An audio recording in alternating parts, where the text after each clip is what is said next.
Hello friends, welcome to our channel. ఈరోజు మనము Telugu master గురించి ఒక చిన్న కథ చెప్పుకుందాం. డూమువులు ప్రథమ విభక్తి, నిన్లన్ గురించి ద్వితీయ విభక్తి. అలా తెలుగు మాస్టర్ గారి పాఠం సాగిపోతుంది. సూది మొన పడినా వినపడేంత నిశ్శబ్దం క్లాస్ రూములో. తెలుగు మాస్టర్ గారంటే ఆ క్లాస్కే కాదు, స్కూల్ మొత్తం భయం. క్రమశిక్షణకు మారిపేరు మాస్టారు. అల్లరి చేసిన వాడి వీపు వంచి గుళ్ళ దెబ్బ ఒకటి వేశారంటే స్కూలు మొత్తం వినపడేది. ఆ శబ్దానికే పిల్లలకు చచ్చేంత భయం. కర్ర విరగకూడదు, పాము చావకూడదు అనేది ఆయన సిద్ధాంతం. దెబ్బ తగిలేది కాదు కానీ ఆ శబ్దానికే బెక్క చచ్చిపోయేవారు కుర్రాళ్ళంతా. నేను ఏలవేసి గోలకొండ ఎగిరి పడుతుంది, నేను ఏలవేస్తే గోలకొండ అదిరి పడుతుంది. దివికి దివికి దిమాడి గుబుకు గుబుకు గుమాడి, దివికి దివికి దిమాడి గుబుకు గుముకు గుమాడి అంటూ పెద్దగా ఈల వేసుకుంటూ ప్లేగ్రౌండ్లో ఉన్న ఉసిరి చెట్టుకి కోసిన ఉసిరికాయలు ఒక ముచ్చి కవర్లో వేసుకొని క్లాసు రూములోకి అప్పుడే ఎంటర్ అయినాడు సీనుగాడు. పాఠం చెప్తున్న తెలుగు మాస్టర్ని చూసి గతుక్కుమన్నాడు. భయంతో బిక్క చచ్చిపోయాడు. వాడి ప్రాణాలు పైనే పోయినాయి. తెలుగు మాస్టర్ గారు ఈరోజు సెలవు, స్కూల్కి రారు అనుకున్న సేనుగాడికి పాపం మాస్టర్ గారు లీవ్ క్యాన్సిల్ చేసుకుని క్లాసుకు వచ్చారనే విషయం తెలియదు.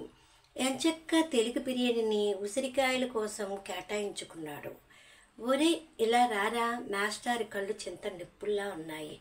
పిల్లలంతా ఒకంత భయంతోనూ ఒకంత ఆతృతతోనూ చూస్తున్నారు ఏం జరుగుతుందా అని. అంతలోనే ధామ్ ధామ్ అంటూ గట్టిగా 2 శబ్దాలు వినపడేసరికి సేనుగాడి పని అయిపోయింది ఇవాళ అనుకున్నారంతా. వెధవాన్ని తల్లి తండ్రి అంతంత ఖర్చు పెట్టి నిన్ను చదివిస్తుంటే నువ్వు చేసే ఘనకార్యం ఇదా? చదువు లేకపోయినా పర్వాలేదు, క్రమశిక్షణ లేకపోతే ఎలా? పెద్దయ్యాక ఏం సాధిద్దామని, అంట్లు తోముకుని బతుకుదామని అనుకుంటున్నావా? మాస్టర్ గారి తిట్ల సునామీకి అడ్డుకట్టలేదు. అంత కోపం అతనిలో మునిపెన్నడూ చూడలేదు ఎవరు. పిల్లలు క్రమశిక్షణ లేక చెడిపోతున్నారన్న బాధ ఆయన కళ్ళల్లో రౌద్రమే తాండవిస్తుంది. సీనుగాడు అది చూసి తట్టుకోలేకపోయాడు. ఒకటే ఏడుపు. ఇంతలో మిగిలిన క్లాస్ టీచర్స్, హెడ్ మాస్టర్ గారు వచ్చి తెలుగు మాస్టర్ గారిని శాంతింపజేయడంతో పరిస్థితి కుదిరిపడింది. తుఫాన్ తరువాత ప్రశాంతత ఎలా ఉంటుందో ఆ క్లాసు రూమ్ను చూస్తే అర్థమవుతుంది. కానీ ఈ సంఘటన తర్వాత మాస్టర్ గారు అన్యమనస్కంగానే ఉన్నారు. మిగిలిన పాఠం చెప్పే మూడ్ లేక పిల్లలకి ఏదో వర్క్ ఇచ్చేసి అక్కడి నుంచి వెళ్ళిపోయారు. ఈ ఘటన జరిగి చాలా రోజులైనా సేనిగాడికి మాత్రం మాస్టర్ గారిపై కోపం తగ్గలేదు. ఆయన అంటే బాగా అయిష్టం పెంచేసుకున్నాడు. ఆయనకి కనిపించకుండా తిరుగుతూ జాగ్రత్త పడుతుండేవాడు. ఏదో విధంగా 10th పరీక్షల్లో పాస్ అయి అనిపించుకుని స్కూల్ చివరి రోజున కూడా మాస్టర్ గారికి కనిపించకుండా, కనీసం పలకరించకుండా వచ్చేశాడు. ఆ తరువాత శ్రీను వాళ్ళ నాన్నగారికి వేరే ఊరు బదిలీ అవ్వడంతో ఆ ఊళ్ళో కాలేజీలో చేరిపోయాడు.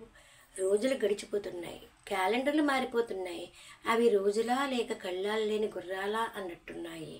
తెలుగు మాస్టర్ గారి చిన్నమ్మాయికి మంచి సంబంధం కుదిరింది. తను పనిచేసే రోజుల్లో ఏవో లోన్లు అవి పెట్టి మెల్లగా పెద్దమ్మాయి పెళ్లి చేసేశారు. ఇప్పుడు చిన్నమ్మాయి పెళ్లి కోసం తను జాగ్రత్త చేసి కొనుక్కున్న కొంత భూమిని అమ్మేద్దామని నిర్ణయించుకున్నాడు. కానీ తనతో పాటు కొంతమంది కలిసి కొన్న ఆ జాగా ఉన్న ఏరియాలో ఏవో కొన్ని వివాదాల కారణంగా భూమిని అమ్మడానికి ప్రభుత్వ పరంగా కొన్ని అడ్డంకులు ఉన్నాయి.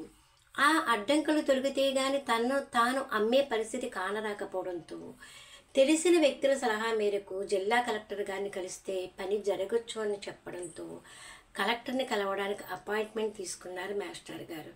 అబ్బే కుదరదండి, రూల్స్ ఒప్పుకోవు, ఇప్పుడున్న కండిషన్స్ ప్రకారం అస్సలు కుదరదంటూ పంపేశారు కలెక్టర్ గారు. 2-3 సార్లు అతని చుట్టూ తిరగవలసి వచ్చింది మాస్టర్ గారికి. మీరు ఎన్నిసార్లు నా దగ్గరికి వచ్చినా ప్రయోజనం లేదు సార్, ఈ విషయంలో నేను ఏమీ చేయలేను, నా పరిధి దాటిపోయింది, మీ వలన అవుతుంది అంటే వెళ్ళి మంత్రి గారిని కలవండి, ఏమైనా చెయ్యగలిగితే ఆయనే చెయ్యగలడు, దయచేసి వెళ్ళిపోండి అని కరాఖండిగా చెప్పేశాడు కలెక్టర్ శ్రీనివాస్. చేసేది లేక మాస్టారు మంత్రి గారి అపాయింట్మెంట్ కోసం ప్రయత్నించసాగారు. ఎట్టకేలకు తనకున్న పరిచయాల ద్వారా మంత్రి గారి అపాయింట్మెంట్ సాధించాడు. సార్ ఎవరో రిటైర్డ్ తెలుగు మాస్టర్ గారంట ఈ జాగా విషయంపై అడ్డంకులు తొలగడానికి మీ అనుమతి కావాలంటున్నారు. కుదరదంటే వినిపించుకుంటలేదు. అమ్మాయి పెళ్ళి అంట. ఎలాగైనా మిమ్మల్ని కలవాలంటున్నారు. ఇదిగో ఇవి అతని వివరాలు అంటూ ఆ ఫైల్ని మంత్రి గారు టేబుల్ పైన పెట్టి వెళ్ళిపోయాడు సెక్రటరీ. కాసేపు ఫైల్ను క్షుణ్ణంగా పరిశీలించిన తరువాత మాస్టర్ గారిని లోపలికి పంపించవలసిందిగా ఫోన్ చేసి సెక్రటరీకి చెప్పారు మంత్రి గారు. రండి కూర్చోండి, మీ వివరాలన్నీ చూశాను అంటూ మాస్టర్ గారిని సాదరంగా ఆహ్వానించారు మంత్రివర్యులు. ఈ భూమి విషయంపై కొన్ని అడ్డంకులు ఉన్నమాట వాస్తవమేనా? మీ కేసు జెన్యూన్ కాబట్టి తప్పకుండా సహాయం చేస్తాను. మరేమీ పర్వాలేదు, మీరు నిశ్చితంగా ఉండొచ్చు అంటూ ఫైల్ మీద సంతకాలు పెట్టి సెక్రటరీని పిలిచి త్వరగా క్లియర్ చేయమంటూ ఆదేశాలు జారీ చేశారు మంత్రి గారు. మాస్టర్ ఉప్పొంగిపోయారు. గత 3 నెలల నుంచి తిరుగుతున్నా పని కాలేదు. మీ దయ వల్ల ఇప్పుడు పూర్తయింది అంటూ కృతజ్ఞతాపూర్వకంగా నమస్కరించబోయారు మాస్టర్ గారు. అయ్యో, మీరు పెద్దవారు, మీరు రాదు. మీ బోటి వారికి సేవ చేయడమే మా లక్ష్యం అంటూ మాస్టర్ గారిని వారించారు మంత్రి గారు. కృతజ్ఞతాపూర్వకంగా ఆశీర్వదించి వెనుతిరిగి తలుపు తీసుకుంటూ వెళ్ళబోయారు తెలుగు మాస్టర్. చేతన్ తోడన్ తోన్ చేతనైన చేయూతనందించి తోడుగా నిలవడం తృతీయ విభక్తి. కొరకన్ కై ప్రజల కొరకు ప్రజల కోసం పోరాడడం చతుర్థి విభక్తి. వలనన్ కంటెన్ పట్టి ప్రజల వలన ఎన్నుకోబడిన నేను వాళ్ళకంటే గొప్పవాడినేమీ కాదు. పట్టి పీడిస్తున్న సమస్యలను పరిష్కరించడం అంటే పంచమి విభక్తి. కిన్ కున్ యొక్క లోన్ లోపల వ్యవస్థ లోపల ఉన్న కలుపు మొక్కల్ని ఏరి పారేసి సంఘం యొక్క మేలుకోవడమే షష్ఠీ విభక్తి. అందుకు కట్టుబడి ఉంటాను, ఆ విధంగా నన్ను నేను మలుచుకుంటాను సప్తమీ విభక్తి. ఇదే మా గురుదేవులు నేర్పిన పాఠం. అందుకే మా తెలుగు మాస్టర్ అంటే మాకు అమితమైన భక్తి. ఆయన నేర్పిన క్రమశిక్షణే మాకు ఎనలేని శక్తి. అమాంతం వెనక్కి తిరిగి చూసిన తెలుగు మాస్టర్ కళ్ళు నీటి కుండల్లా ఉన్నాయి. అవును మాస్టర్, నేనే చిన్నప్పుడు మీ సీనుగాడిని అన్నాడు మంత్రి సీనయ్య.